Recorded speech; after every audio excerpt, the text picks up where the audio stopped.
Hello.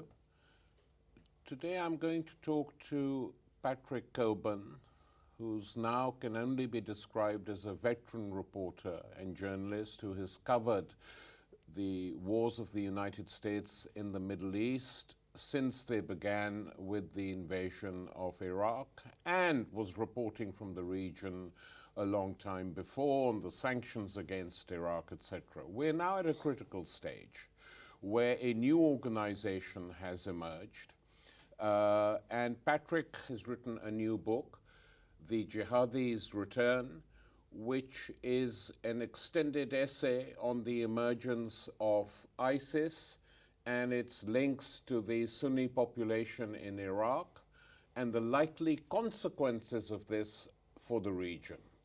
Because there's absolutely no doubt that what this opens up is yet another front in the unending war that has become a total misery for the people who live in the Arab world today.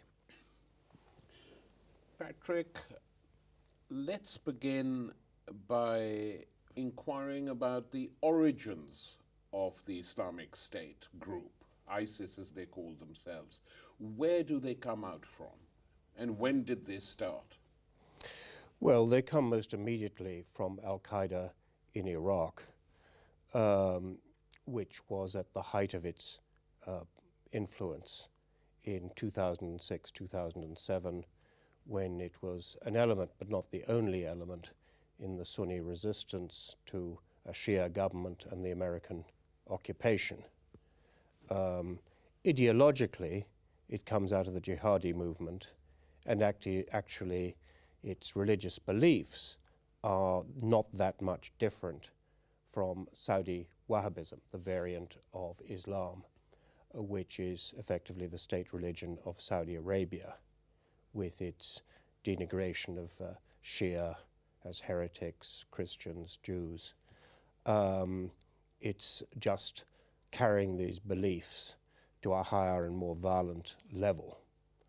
But it's very much in the context of the jihadi movement. This jihadi movement did not exist in Iraq as such prior to the American invasion and occupation.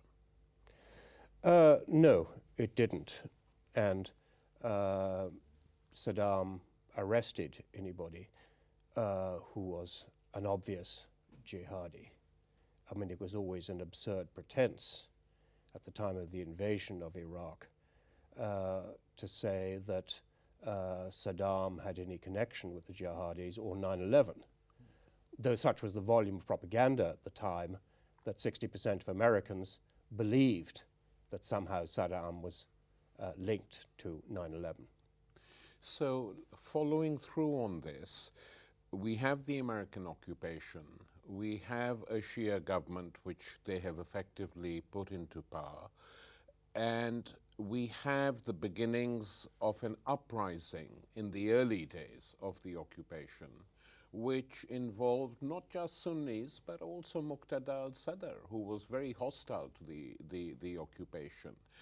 What happened to break up this sort of resistance, which was initially a combined resistance, such as Shia groups like Muqtada sending medical aid and help to the besieged Fallujah? Why did that break up?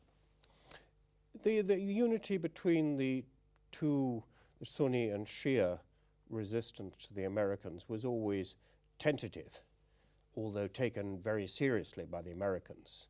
I mean, the memoirs of American generals at the time said they were really worried that these two groups would unite in resisting the occupation. And it's perhaps one of the many disasters to happen to Iraq that they didn't unite, that they remained sectarian, in fact became more sectarian on the Sunni side. At that time, it was Al-Qaeda in Iraq was only one of a number of serious resistance movements to the occupation. But it was very evident in Baghdad at the time when one went to American briefings that anything that happened was attributed by the spokesman, military spokesman, to Al-Qaeda. Of course, this played well back in the US. But in Iraq, it had quite the contrary effect, which people who are against the occupation think, oh, it's Al-Qaeda who are doing all this resisting. Let's go and get a black flag and join them. If we come down to the speed with which this particular organization swept through parts of Iraq, which you yourself talk about in the book, how do you explain the total collapse of the Iraqi army, Patrick? Is it in that sense not too much different from the army created by the West in Afghanistan? The fact that they are not prepared to fight and die for the United States. Yeah, and even more so. I mean, I think this is, it's difficult to think of another example in history where there were 350,000 men in the Iraqi army. They'd spent $41.6 billion on this army over the last 3 years. But it disintegrated because of an attack by maybe a couple of thousand people in Mosul. Why did it happen?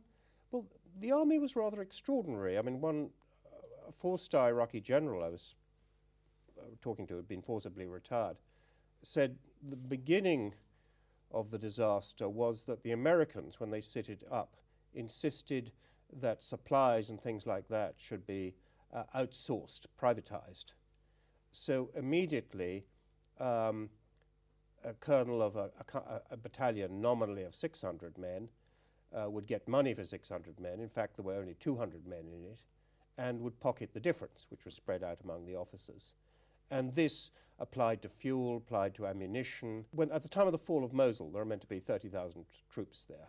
In fact, it's estimated that only 1 in 3 was there, because what you did was you joined the army, you got your full salary, and then you kicked back half that salary to your officer, who spread it among the officers. So I remember about a year ago talking to a senior Iraqi politician, and who said, look, he said the army's going to collapse if it's attacked.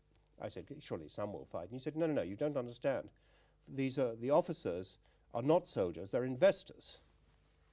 They have no interest in fighting anybody. They have interest in making money out of their investment, because you have to buy your position. So in 2009, you want to be a colonel in the Iraqi army, it cost you about $20,000. More recently, it cost you about $200,000. You want to be a divisional commander, and there were 15 divisions, cost you about $2 million. Of course, there are other ways of making money. Checkpoints on the roads, access sort of customs barriers, and a tariff on each truck going through would be paid. So that's why they ran away, led by their commanding officer. The 3 commanding generals got into a helicopter in civilian clothes and fled to Erbil, the Kurdish capital. And that led to the final dissolution of the army. It is one of the most astonishing events in recent history, Patrick. I mean, can you think of any other equivalent, even in the last century? I can't think of any of such a large, well-equipped army disintegrating. You know, you could say that Saddam's army disintegrated in 91 when attacked by the Americans, and again in 2003. But then it was attacked by the largest military force in the world and was being bombed. So it's not a parallel. I think it also, of course, shows that ISIS was quite effective in spreading terror through social media, by films of it decapitating Shia captives. So the soldiers were terrified of ISIS, and also the whole Sunni community. About 20% of Iraqis, maybe 6 million in the Sunni provinces, were alienated by the Nouri al-Maliki's regime. They were persecuted, they couldn't get jobs, collective punishment, young men in villages around Fallujah. Sometimes there aren't many young men, but they're all in jail. And some were on death row, going to be executed for crimes which somebody had already been executed for. So it was completely arbitrary.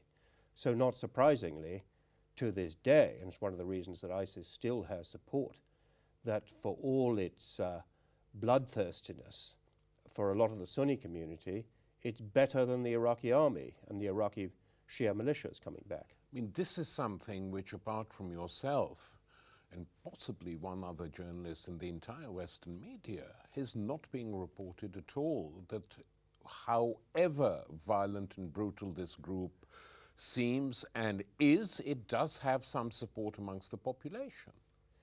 Yes, it has a number of different kinds of support.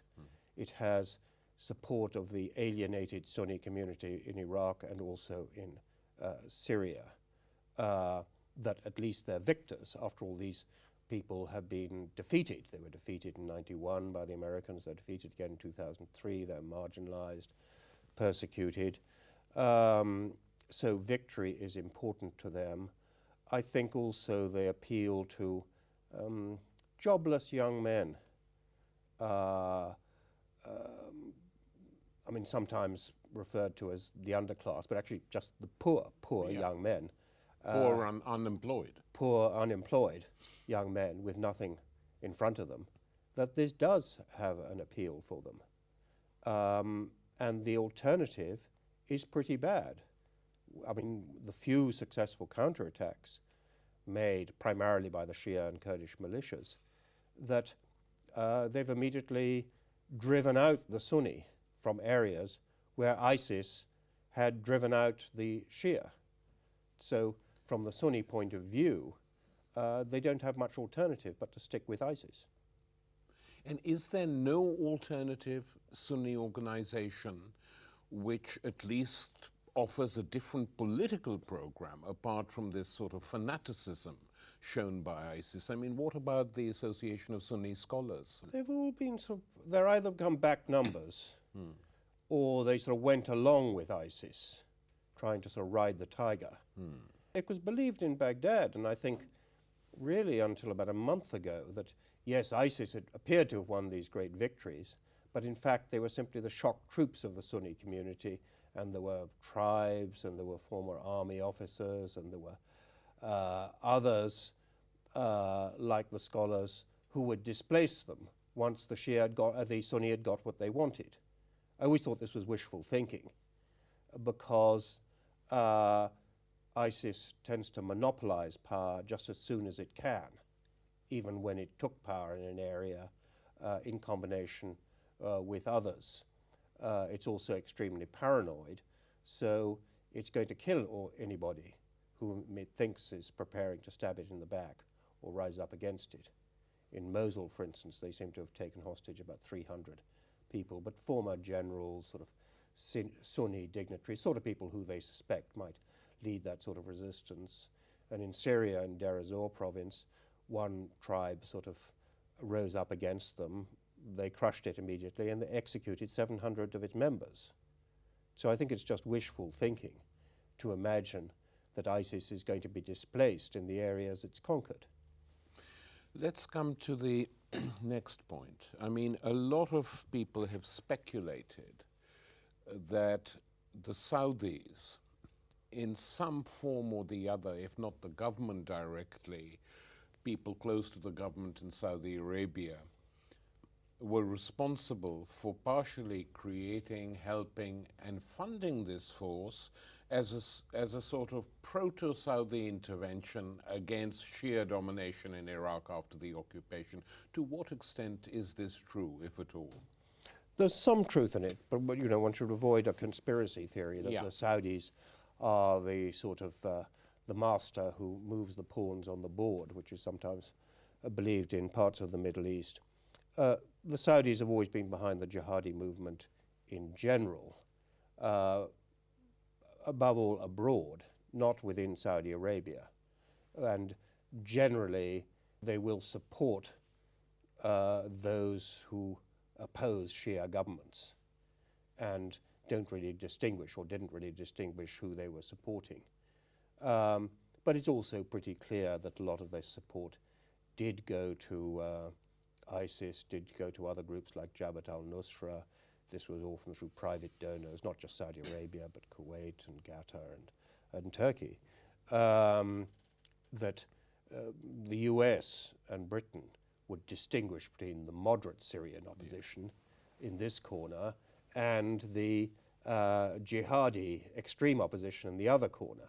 But actually the two were together. I mean, there was a report this very week by a research organization itemizing various weapons in the hands of ISIS that appear to have been supplied by Saudi Arabia last year to supposedly moderate Syrian opposition, but were immediately transferred because the gap between the two is much more limited than you'd imagine. Yeah. And there's a report in the newspapers today, as we speak, that Stephen Sotloff was sold to ISIS by a supposedly moderate Syrian organization who captured him. Yes, his family is saying this. And it's also interesting that immediately American spokesmen saying, no, no, no, that didn't happen, because they can see how far this undermines what may be their policy to be announced today by Obama of building up a moderate opposition, a third force, which is going to supposedly fight Assad and fight ISIS simultaneously. It's pure fantasy. It's fantasy, but it might, I mean, in that form.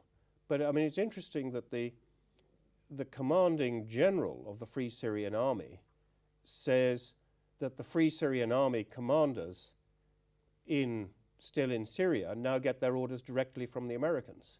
He said he and the other officers in Turkey were meant to be the headquarters and the leaders of the Free Syrian Army. He says, I think it's 16 commanders in northern Syria and some other about 60 of smaller groups in the south now get their equipment, advice and instructions directly from the Americans.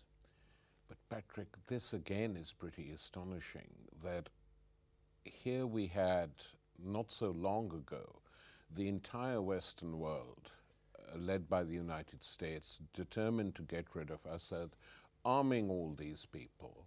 And as you pointed out, arms flowing from one group to the other in the battle against Assad.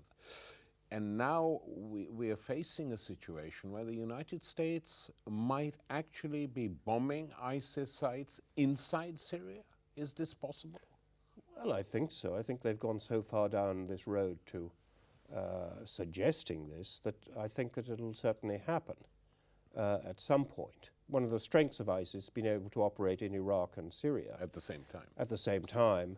And in fact, its potential constituency in Syria is bigger than Iraq, because only 20% of Iraqis are Sunni Arabs, and 60% of Syrians are Sunni Arabs. So potentially they could dominate the Syrian opposition, and not all, of course, Syrian Sunni Arabs support the opposition. Quite a lot support the government.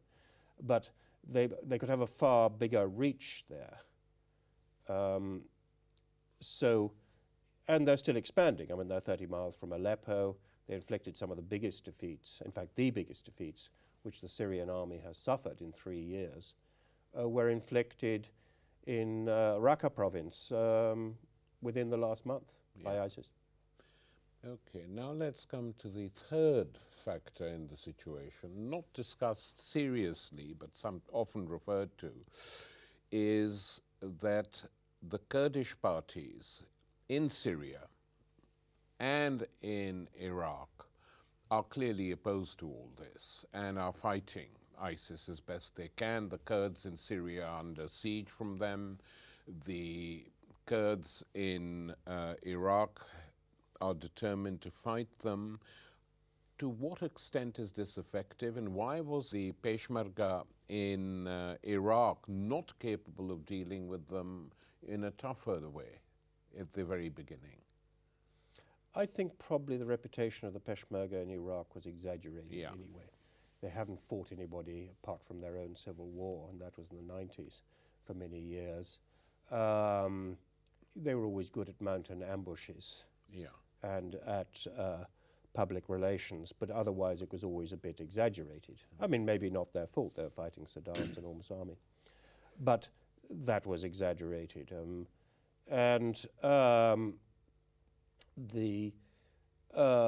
Also it's become an oil state, many Kurds just interested in making money and so forth. Now they say they won't properly equipped. Well, you know, why you can buy arms. You know, Exactly. it doesn't all have to come from America. Why are there all these big hotels in Erbil, their capital, and why didn't they have some heavy machine guns? So they also have got a 600-mile border to defend. And also they took advantage of the fall of Mosul to extend their territories into territories disputed with the Arabs. And in these areas, this made the Arabs in these mixed areas much more anti-Kurdish than they had previously. Right. So there was an acceptability to what ISIS did in advancing among the Arabs. And one of the many toxic effects of this is that the populations are now separating. First of all, the Yazidis and the Kurds and others fled, and now the Sunni Arabs are fleeing these areas to avoid revenge attacks. And what about the Syrian Kurds? Well, different, because they're 10% of the population in Syria. They're in enclaves, mostly in the northeast and the north. And Assad has given them autonomy, this is true? Not quite, but they've sort of withdrawn, those sort of opportunistic withdrawal, because he knows that they will ISIS is going to attack them, And they'll the need opposition. support. And actually, you know, the people who are attacking them are not just ISIS, but Jabhat al-Nusra and all the other opposition groups suddenly come together to attack the Kurds in these areas. I mean, it also undermines the idea that there's a moderate opposition and a jihadi opposition, that the Free Syrian Army and all these others come to attack the Kurds. The Kurds there are the power that is dominant among them is the PKK, which is basically the Turkish. Kurdish opposition. But they are much more effective fighters than the Iraqi Peshmerga. In fact, they rescued quite a lot of the Yazidis in Sinjar, in western Kurdistan. The Syrian Kurds did? The Syrian Kurds, yeah. Somewhat to the embarrassment of Erbil. So, coming to the key thing now, you've written that the Sykes-Picot Agreement is probably finally finished. This was the agreement after the First World War, whereby Ottoman lands in the Arab world were divided up between France and Britain. But Patrick, you may be right. I mean, in 2006, I felt that there was no future for Iraq as a state because of what had happened, and you'd probably have a Shia state and a pro-Saudi Sunni state and a Kurdish state. Do you think this is going to happen now, in some shape or form, over the next 5 years? In some shape, but not exactly. You know, I don't think map makers are going to sort of have the borders of their new states there. But I think you'll effectively have 3 sovereign states in Iraq. And you do have that already. I mean, you're a Shia in Baghdad, or if I'm in Baghdad, I can't go an hour north of Baghdad without having my head chopped off. Likewise, a Kurd in the north, and likewise, you know, any Sunni who tries to come through any checkpoint into Baghdad or into Kurdistan is like to be arrested. Well, you've been visiting Baghdad for years, Patrick. Are you telling me that effectively there are ethnic borders now in Baghdad and you can't move from one part of the city to the other? No, between Baghdad and the rest of Iraq, you can't. Right. I mean, there are Sunni parts of Baghdad, but you had a sectarian civil war, 2006 to 7, in which the Sunni basically lost. So they have quite small enclaves in Baghdad. There aren't many mixed areas left. The Shia dominate the city. Now these Sunni areas could rise up, but they're also vulnerable to counterattack from the Shia majority. There could be a battle for Baghdad, but the Sunni in the city are likely to lose it, which is one of the reasons why they're terrified. And there's a Kurdish population in Baghdad too, let's not forget. Yes, but a lot of them are have melded into the local population. Intermarriages? Intermarriages, a lot are Shia, unlike those in further north who are Sunni. There's never been sort of hardcore Kurdish areas, enclaves in Baghdad with their own militia. which is true of the Shia in a covert way, is true of the Sunni as well. If we just move to Syria for a bit, what is your impression of the current state of play with the sort of emergence of ISIS, not just the emergence, but the successes of ISIS, with the Americans now in NATO openly debating how to destroy the organization? Surely this is going to immediately strengthen the Assad regime, regardless of what is intended or not. Yes, I think that's absolutely true. And that's, of course, what's put them in such a muddle. I mean, ISIS controls about 35–40% of Syria, in eastern Syria. They control the oil fields. They're very close to Aleppo, which was the biggest city in Syria. They could take over the rebel-held part. Maybe they could take over the whole city. This would be more significant than taking Mosul in Iraq. Jihadi organizations, particularly Jabhat al-Nusra, but also ISIS, are close to Hama, the fourth biggest city in Syria. So they're in a strong position. It wouldn't take much for ISIS to reach the Mediterranean there, where they were before. They did a tactical withdrawal earlier in the year. So it's rather an extraordinary situation that there you have America and the Westerners and powers saying, we're going to intervene against ISIS, but we're not going to do anything to help Assad. But Assad is the main enemy of ISIS. Yeah. And if they're trying to weaken Assad, then they help ISIS. And it's the result of their, to my mind, catastrophic policies over the last 2 years. It's been evident since the end of 2012 that Assad was not going to go. Previous to that, there was a presumption that in 2011-12, in the Western capitals and elsewhere, that he was going to follow Gaddafi, he was going to go down. But they've sort of pretended that he was going to go. The only negotiations in Geneva earlier this year, it was said that the only thing worth talking about was transition, Assad going. But Assad obviously wasn't going to go because there are 14 provincial capitals in Syria and he held 13 of them. Yeah. So if you said that, in fact you were saying, well, then the war will go on because he wasn't going to go. And I think for a time, Washington and the others and the Saudis were not unhappy with this. It was something they could live with because Assad was there, but he was weak. And was probably going to stay there.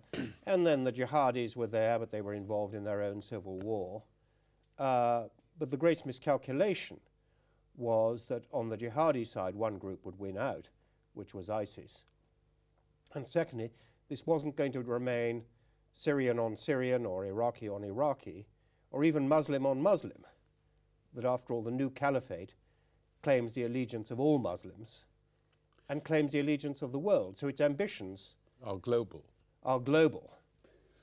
And its prospectus, which is very similar to the NATO prospectus. If you see both organizations as prospectuses together, it's obvious that ISIS has copied the NATO model. They have pictures like that one in their prospectus saying, this is what we do, this is how many people we killed here. There's no shame at all about what they're doing. I mean, so in a weird way, despite the ideology, which is Wahhabi and sort of born-again Muslimism, literalism, they are quite modern in their approach in some ways, are they not?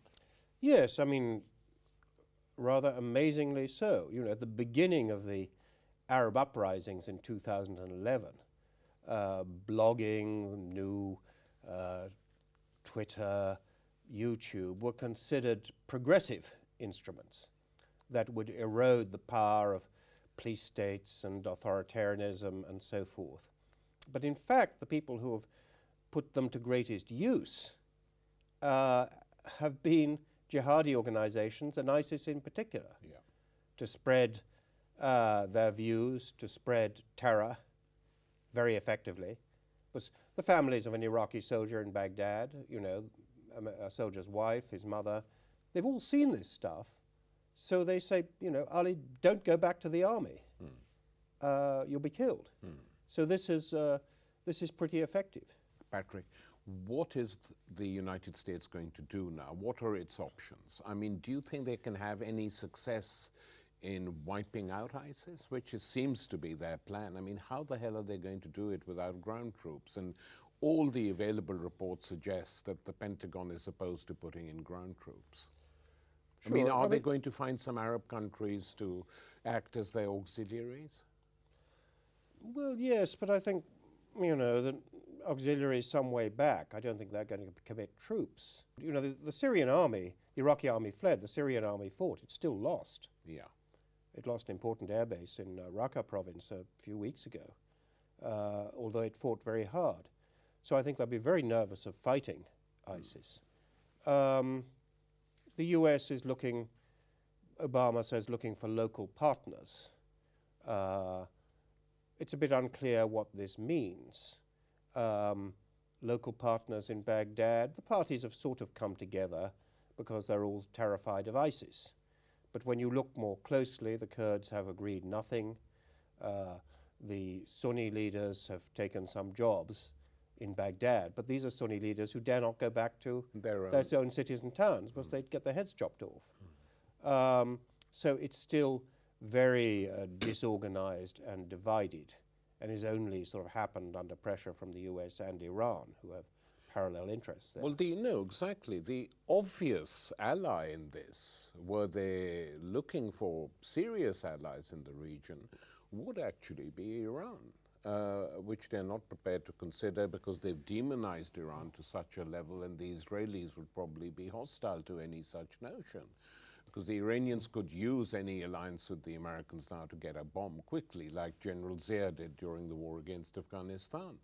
But apart from Iran, who else is there with the firepower? Yes, and also this applies to Syria as well. Yeah. I mean, and the Americans and the others are sort of refusing to make a choice. That, you know, they have, you know, say we put a coalition, we're backed by the United Arab Emirates and, you know, Saudi Arabia. I mean, these people have money, they have influence on the jihadis, maybe, on the Sunni community, but they're avoiding changing relations or ending confrontation with Iran, and in Syria, Russia matters a lot.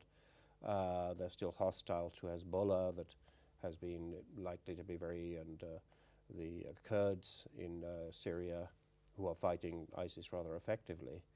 So what is it? It's really a recipe for a very long war. Yeah. In a very confused situation. You know, what are they going to do if ISIS advances into Aleppo? Are they going to sort of bomb it there at the same time as the Syrian Air Force is bombing ISIS? How do they know that Syrian Air Force planes are not going to try and shoot down American planes? Of course, what they will do, I think, is have covert relations with the Assad government. In fact, I'm told they already do. And not do a public U-turn, but have a sort of understanding with them.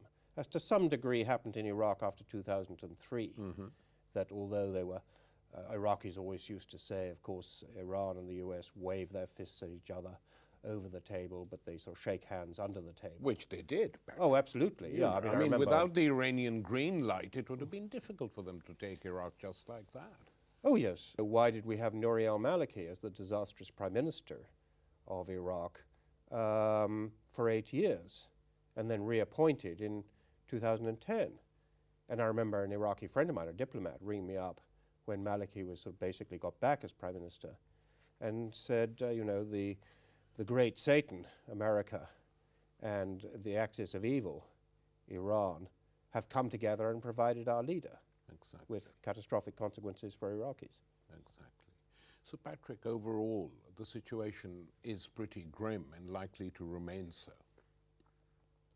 Yes, it's grim because there are so many players involved. There are so many different crises entangled with each other that this is now likely to go on for a long time. There might have been a moment 2 years ago when they could have prevented ISIS taking off. It was really the war in Syria that changed the fortunes of ISIS. That previously in Iraq, yes, it benefited from the alienation of the Sunni community, but suddenly the war in Syria relaunched ISIS, because it destabilized Iraq. It reignited the war in Iraq, which had died down, never quite ended. And Iraqi politicians, I remember Hosha Zebari, the foreign minister, saying to me at that time, if the West allows the war in Syria to go on, that will inevitably destabilize Iraq. And that's what's happened. On that pessimistic note, we end this conversation. Thanks very much, Patrick, and we will talk again, no doubt. Great. Thank you.